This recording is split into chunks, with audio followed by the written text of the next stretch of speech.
ललित कुमार कोटा राजस्थान से हूँ। आज हमने जो प्रेस वार्ता महाराष्ट्र में जो रखी है, इसमें हम सरकार की गलत नीतियाँ, जो शोषणकारी नीतियाँ हैं, उनके खिलाफ अपनी बात प्रेस और मीडिया के मार्फत जनता के बीच रखने के लिए ये एक छोटी सी प्रेस कॉन्फ्रेंस हमने आयोजित की है। इसमें हम बैंकिंग व्यवस्था को भी चैलेंज कर रहे हैं। हम हमारी सरकार की जो गलत शोषणकारी नीतियाँ हैं, जिसमें हम जल, जंगल, जमीन, जानवर, इन पे हमारा अधिकार था, वो सरकारों द्वारा छीन लिया गया है। स्वास्थ्य, शिक्षा, न्याय और राजनीति, इसमें पूंजीवाद आ गई है। इस तरह की गलत जो शोषणकारी नीतियाँ हैं, और अभी मौजूदा जो सरकारें हैं वो टोटली न्यू वर्ल्ड ऑर्डर पे काम कर रही है। नई वैश्विक व्यवस्था के चलते इन्होंने पूरी देश में उस तरह की व्यवस्था कायम कर दी जो हमें शने शने गुलामी की ओर लेते जा रही है। और इसी के चलते एक बैंकिंग सिस्टम का एक ऐसी शोषणकारी नीतियाँ जो चल रही है, उसके तहत आज अगर हम देख लेते हैं तो हर दूसरे दिन न्यूज़पेपर में या मीडिया में कहीं ना कहीं की एक न्यूज़ हमें आए दिन मिलती है कि आज इस परिवार ने बैंक के कर्जे के कारण आत्महत्या कर ली। कई परिवार सहित आत्महत्या करते जा रहे हैं लोग बाग। बट हम उस पर उजागर करना चाह रहे हैं कि बैंकिंग सिस्टम ही फ्रॉड है। लोगों की ये जो मानसिकता कि अपने आप को कर्ज के तले दबा हुआ महसूस करते हैं और परिवार सहित आत्महत्या कर लेते हैं, हमारा उनसे निवेदन है कि ये सोच को बदलें और बैंकों की सिस्टम को, बैंकों की शोषण नीति को समझें। और जिस दिन आपने ये समझ लिया, उस दिन बैंकों को आप मुंह तोड़ जवाब दे पाएंगे। हम ये कहना चाह रहे हैं कि पूरे देश में आरबीआई ने बैंकों के मार्फत, और खुद आरबीआई भी इसमें लिखते हैं कि जो करेंसी, जो रुपया चला रखा है चलन में, पूरे भारत में पूरी जनता के बीच जो चलन में रुपया है, वो रुपया टोटली फ्रॉड है। हम इसको चैलेंज के साथ कहते हैं कि जो चलन में आपके जेब में जो बैंक नोट है, वो बैंक नोट है, रुपया नहीं है, रुपए की रसीद है। और इसे हम ऑन पेपर प्रूफ भी करते हैं कि आज भारत की जनता के बीच दो तरह की करेंसी है। इसको मैं आपको प्रैक्टिकली भी बता देता हूँ।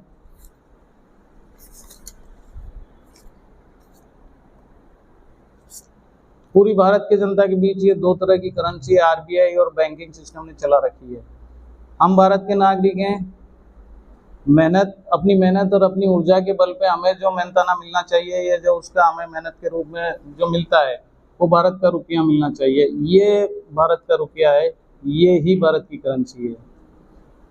तो भारत, इस पे साफ तौर पे लिखा हुआ है भारत सरकार मात्र 1 रुपया ही छापती है। इससे ऊपर 2 रुपये से लेकर 2000 तक का जो नोट, बैंक नोट है, वो आरबीआई छापता है। सबसे बड़ा धोखा ही जनता के साथ यही है। इस नोट पे 3 बातें लिखी हुई है। रिजर्व बैंक ऑफ इंडिया, मतलब आरबीआई से छाप रहा है। आरबीआई कौन है? आरबीआई आज दिनांक तक भी बैंक ऑफ इंग्लैंड की प्राइवेट शाखा है हिंदुस्तान में। इट मीन्स आरबीआई द्वारा छपा हुआ नोट भारत का नोट नहीं है। भारत का रुपया ये रुपया है। अब इसमें सबसे बड़ा जो धोखा किया गया है, 3 बातें मैंने कहा इसमें लिखी हुई है। आरबीआई, जो कि मैंने बताया आपको कि प्राइवेट संस्था है, प्राइवेट शाखा है बैंक ऑफ इंग्लैंड की आज भी। फिर इसमें लिखा हुआ है guaranteed by the central government. अभी थोड़ा सोच का विषय है कि दी सेंट्रल गवर्नमेंट क्या है या केंद्रीय सरकार क्या है। भारत सरकार को हम 3 नामों से जानते हैं, भारत सरकार या गवर्नमेंट ऑफ इंडिया, दूसरा रिपब्लिक ऑफ इंडिया जो अपने पासपोर्ट पे लिखा होता है, तीसरा हमारे संविधान की भाषा में यूनियन ऑफ इंडिया। केंद्रीय सरकार कोई नहीं है, तो जो है ही नहीं वो गारंटी कैसे ले रही है। फिर इस पे तीसरी बात आ जाइए कि ये गवर्नर का वचन खंड इस पे उल्लेखित है। इसमें लिखा हुआ है कि मैं धारक को 50 रुपया, 100 का है तो 100 का, 500 का है तो 500 का, मैं धारक को 50 रुपया अदा करने का वचन देता हूँ।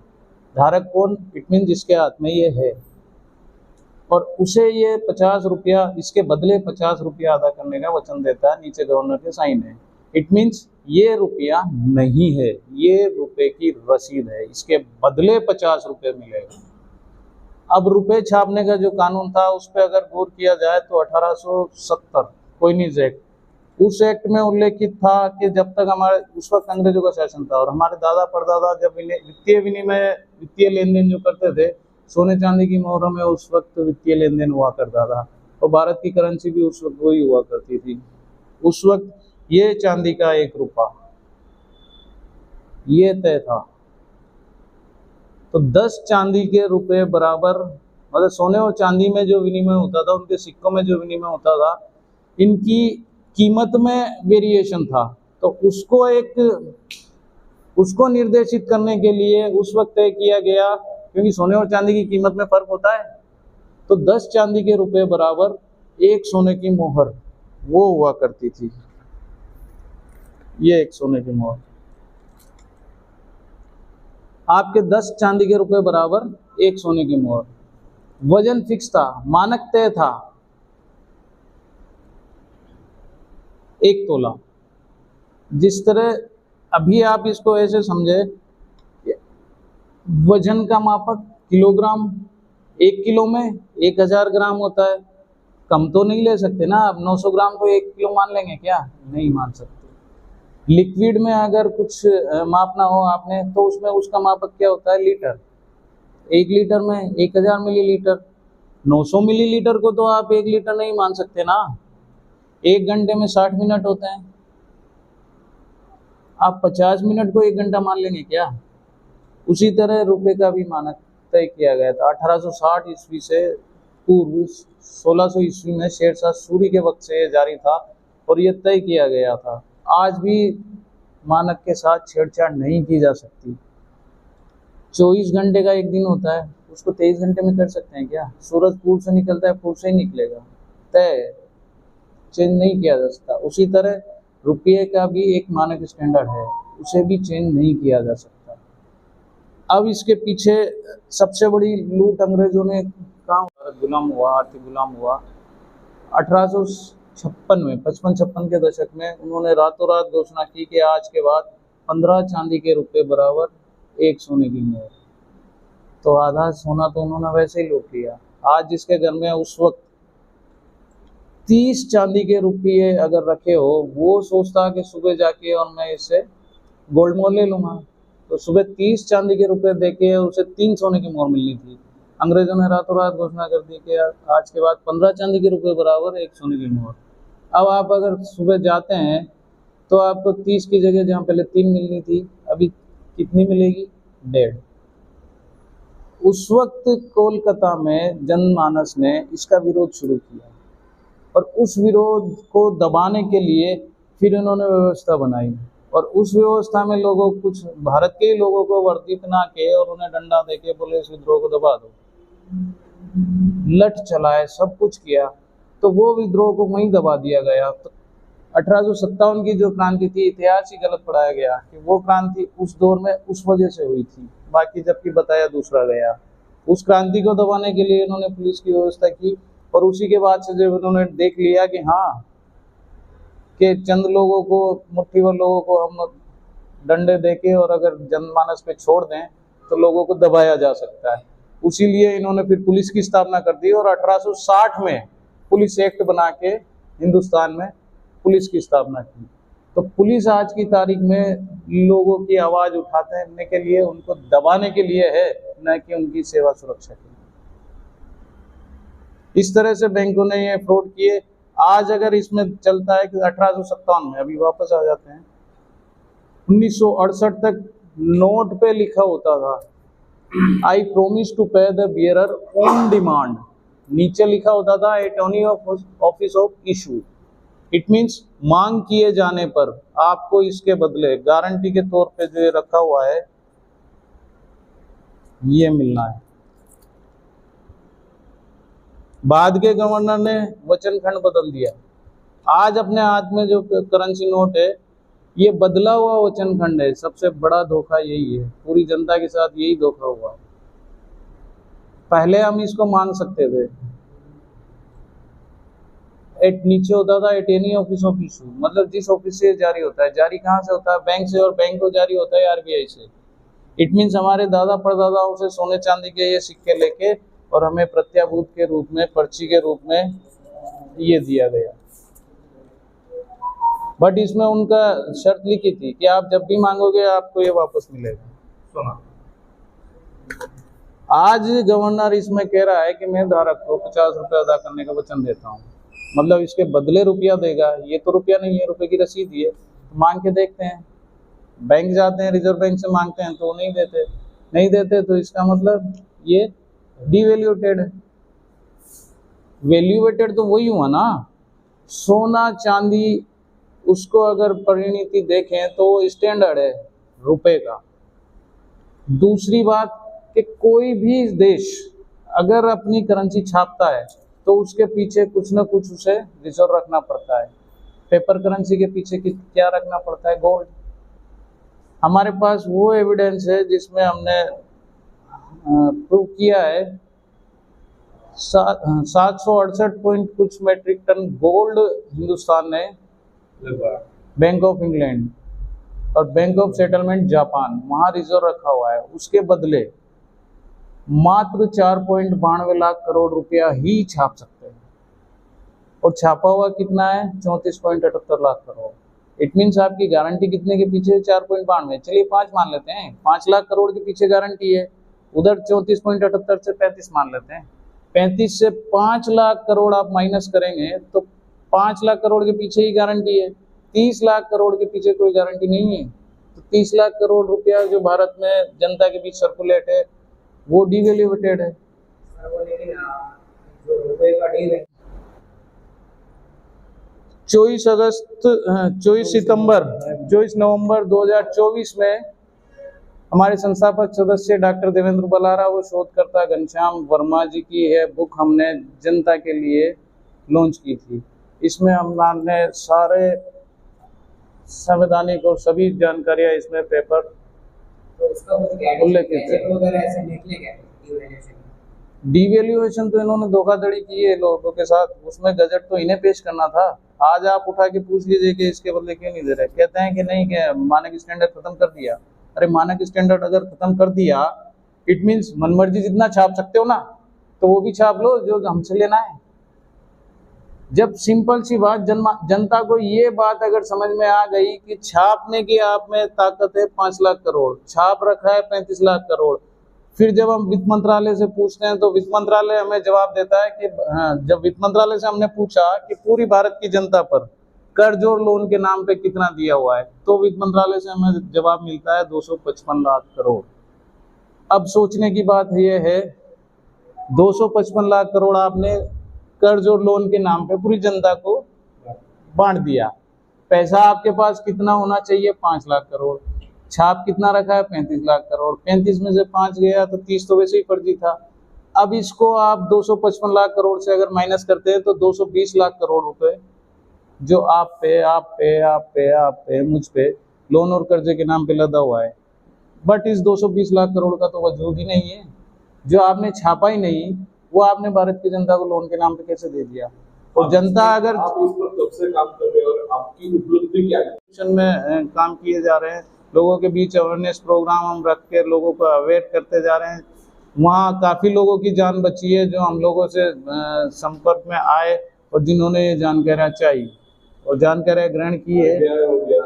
हम आरबीआई को भी इसमें चैलेंज कर रहे हैं, हम सरकारों को भी चैलेंज कर रहे हैं। हम इनसे सीधा हमने हर बंदे के लिए हमने आवेदन लगा के बैंकों से, आरबीआई से, प्रशासन से इनसे पूछा है कि भाई रुपए छापने का कोई कानून अगर है, कोई नियम है तो वो हमें बता दें।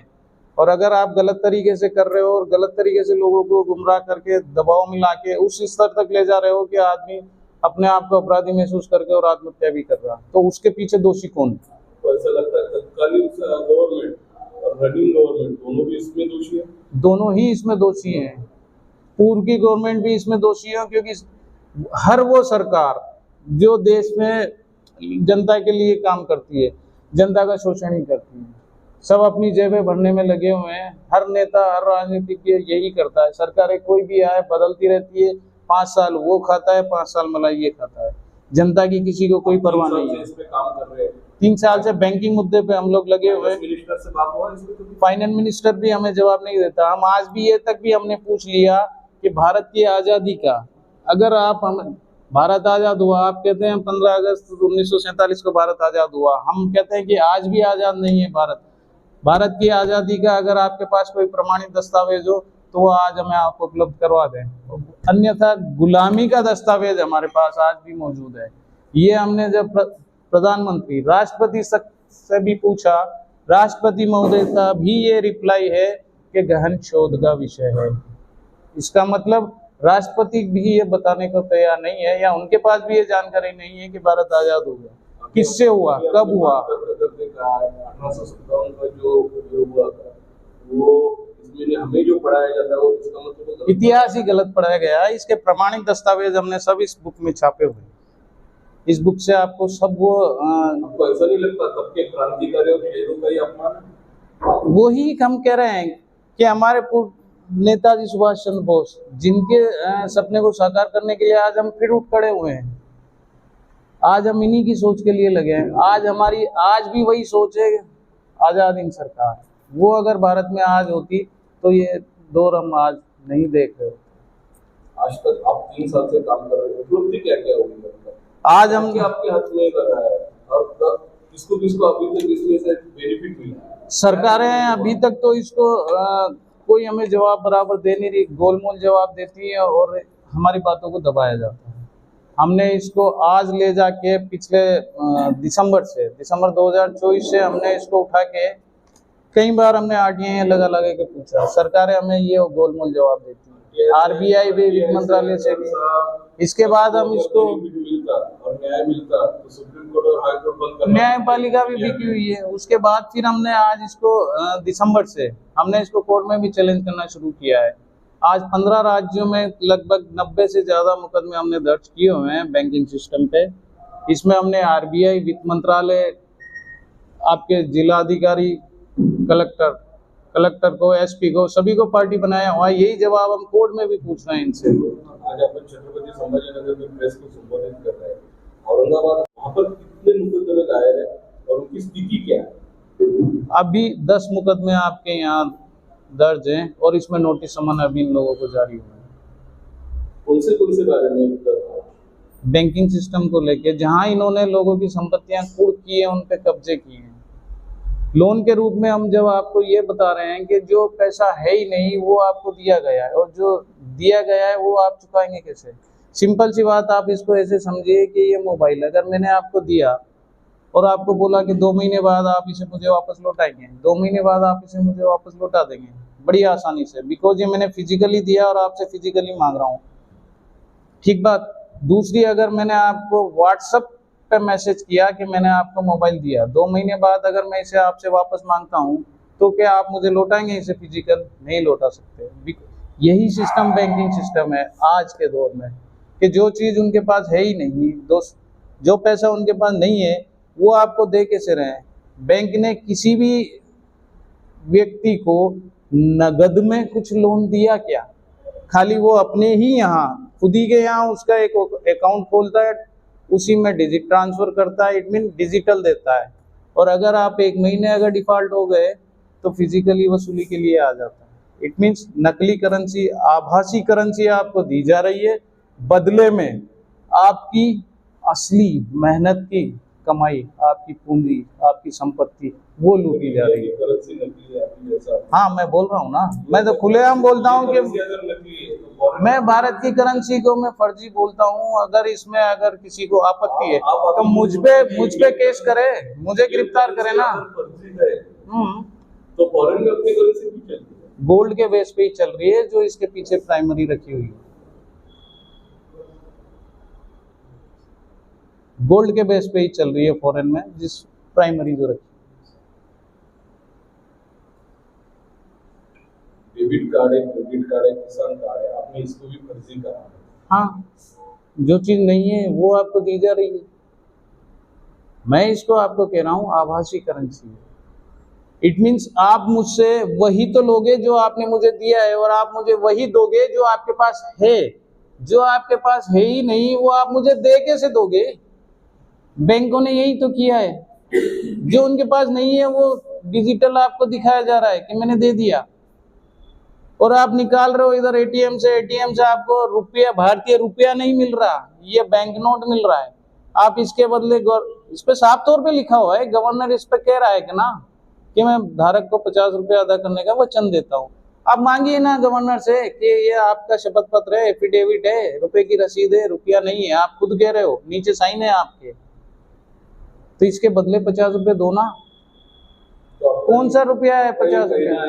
इंडिया में चलन सिर्फ 1 रुपया जो है वही चलन है, बाकी वो ही भारतीय रुपया है। ये बैंक नोट है जो विदेशी शाखा इंडिया में है, उसने ये चलाया हुआ है, मात्र धोखा है। चाहे वो 1800 का रुपया हो या आज का, ये रुपया ये वैध है। इसमें साफ तौर पे इनका वचन खंड के तहत शर्त भी उल्लेखित है, आई प्रोमिस टू पे द बियरर ऑन डिमांड।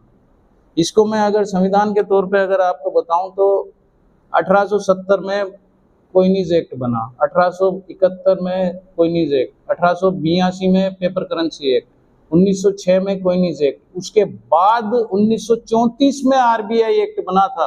और आरबीआई एक्ट जब बना था उस वक्त ब्रिटिश काल था। आरबीआई एक्ट की अध्याय 3 धारा 39 में अगर आप पढ़ेंगे तो उसमें साफ तौर पे उल्लेखित किया हुआ है कि मांग किए जाने पर, इसमें करेंसी में दो ये है रुपया में, एक डॉलर है और एक नोट है। डॉलर अपने यहाँ का रुपया नहीं, अपना रुपया ये रुपया। अभी जो कॉइन है वो बिटकॉइन और ये सब ये इसके मौलिक रूप हैं जो अलग अलग कंट्रीज ने अपना अपना अलग अलग चला रखा है। जिस देश के पास सबसे ज्यादा सोना है वही देश पावरफुल है, तो उस देश ने अपना कोइन निकाला हुआ है कि नहीं, और वो अपनी सत्ता चलाता है। जिसके पास सोना है उसने अपना कोइन निकाल दिया और उसका कोइन जिसने खरीदा वो कहीं भी ले जाके चला सकता है। तो इंडिया पहले भी सोने की चिड़िया था, आज भी है। अपना ही धन अपने ही दबा के और अपनी ही जनता को लूटा जा रहा है। तो हम ये अपील करना चाह रहे हैं कि सरकार की जो शोषणकारी नीतियां हैं, इन नीतियों को आप समझिए, सोचिए, फिर पुनर्विचार कीजिए और जो व्यवस्था हमारी बिगड़ी हुई है उस व्यवस्था को वापस से सुचारू रूप से स्थापित करने के लिए व्यवस्था परिवर्तन की जो मुहिम हमने छेड़ी हुई है उसमें आप शामिल होइए। तब जाके आप अपनी पीढ़ी को, अपने वंश को, अपनी आने वाली नस्ल को बचा पाएंगे। अदरवाइज हमारा वजूद खत्म हो जाएगा। शामिल होना है तो क्या करना चाहिए, कहाँ आना पड़ेगा, किससे कांटेक्ट करना? इसके लिए आपको कहीं आने की आवश्यकता नहीं है। हर जगह हमारी तरह जागरूक लोग हैं जो वैसे ही जनता के बीच मौजूद रहते हैं। और हमारी जो नीतियां हैं, ट्रेनिंग शेड्यूल हम लोग रखते हैं। पूरे इंडिया में हमारा ट्रेनिंगों का दौर रहता है। 3 दिवसीय हम ट्रेनिंग रखते हैं।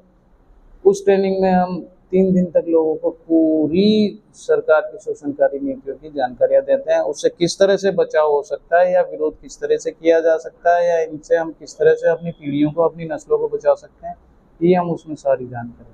आज आपके साथ पत्रकार परिषद में कौन-कौन आपके साथ शामिल है? पत्रकार आपके साथ में कौन-कौन शामिल पत्रकार भी आपके साथ? जयकर जी, गणेश बाबू, ये आपके संभाजी नगर से ही शामिल हैं।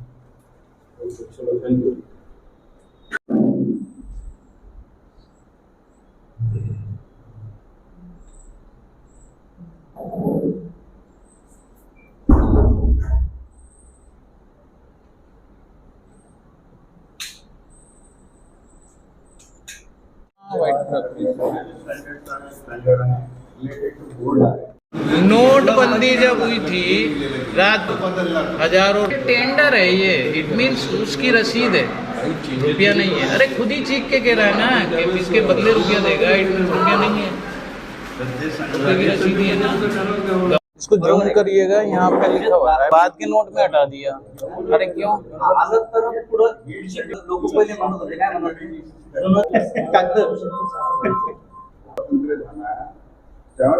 मार्केट वैल्यू है वो आपको। अरे आरटीआई लगा के पूछा है हमने, आरटीआई रिजर्व बैंक खुद कह रहा है। अरे तू कह रहा है तो देना, देख अरे 1 रुपये इट मीन्स 15 से भाग है 0.777 मिलीग्राम गोल्ड। इट मीन उसके बदले ही हमें ये पर्ची दिए। Subscribe now and press the bell icon. Never miss an update.